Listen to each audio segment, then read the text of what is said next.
You do have different type bodies too. You have tackle bodies, you have guard bodies. So trying to find that mold is tough, but at the end of the day, it just comes down to finding your best 5 guys and putting them on the field.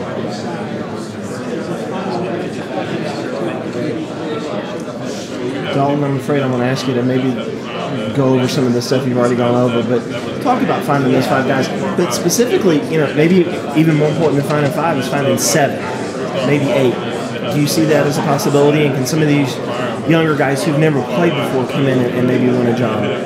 Yeah, definitely. I mean, we're excited about the youth we have on this team, and I think they're excited more than anything, which is huge for us, because when they're excited and they want to do well, they're going to go in and compete and try to win that job. Obviously these past couple of years we've had solidified starters, and they kind of knew their role, but now that they know it's their turn, they're getting excited. Do you look at yourself as the leader of the offense, a leader? Is it shared between you and Taj? Or, who's going to be the leader out on that field? I think we're all leaders. I mean, I'm not going to sit here and say I'm the leader. I'm one of the leaders. I mean, obviously, I feel like I'm pretty well respected because I've been through a lot of the battles and I have a lot of career starts and that whole 9. But at the end of the day, we're all brothers, we're all teammates, and we all rely on each other. If you can talk just a minute about some of these guys, I'm going to throw a name out at you. You tell me what you think about him. Isaiah Battle. He's extremely athletic. I think he's got the potential to be, an unbelievable talent. I've never seen a kid his size with his athletic ability and the way he can run. And, he's still very immature. He's got a lot of growing up to do. But that's to be expected as a freshman. I mean, we've all been there.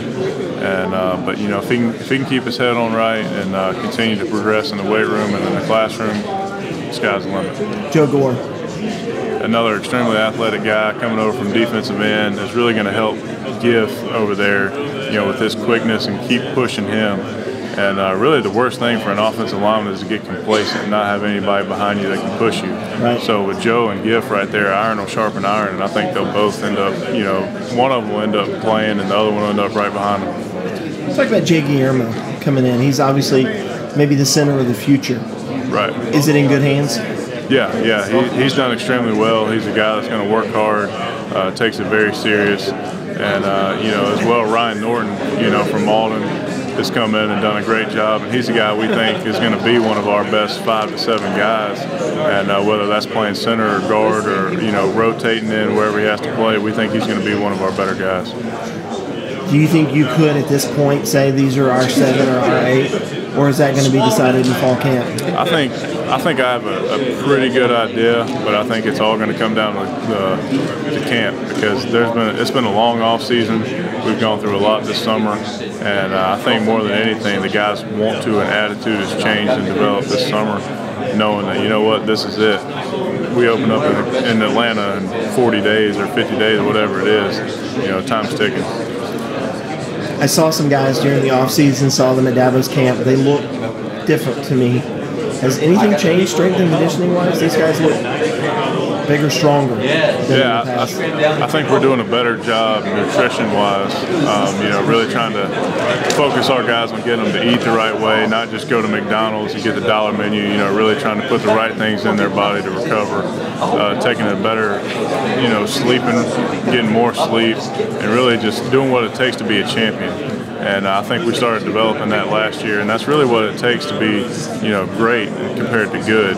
And that's really the kind of mentality we're trying to build at Clemson. Is having that training table going to help when that gets started? Certainly, yeah. So, I mean, when you can control what your guys are going to eat, they're going to be eating the right amount of carbs. They're going to be getting their fruit and vegetables and stuff like that instead of French fries and fried chicken. It's obviously going to pay a big difference.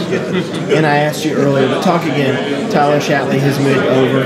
What does he bring to the table? More than you can imagine. I mean, from the toughness standpoint, just coming over and being that dominant force, that nasty player, but also the knowledge he brings from the defensive side of the ball is going to be able to help us tremendously offensively when we're trying to break down film, get tips, and the whole 9. Everybody will say the offense will only be as good as the offensive line. How good can this offense be? I think we can be better than we were last year. I think if we calm down and do what we're coached to do and play within the system, the sky's the limit. Can you compare somebody, just what they bring to the table, like Sammy to a CJ Spiller? No, I mean they're both awesome players, and you know we're very excited he's on our team, and you know anytime he touches the ball, it's a home run threat, and we're excited about that.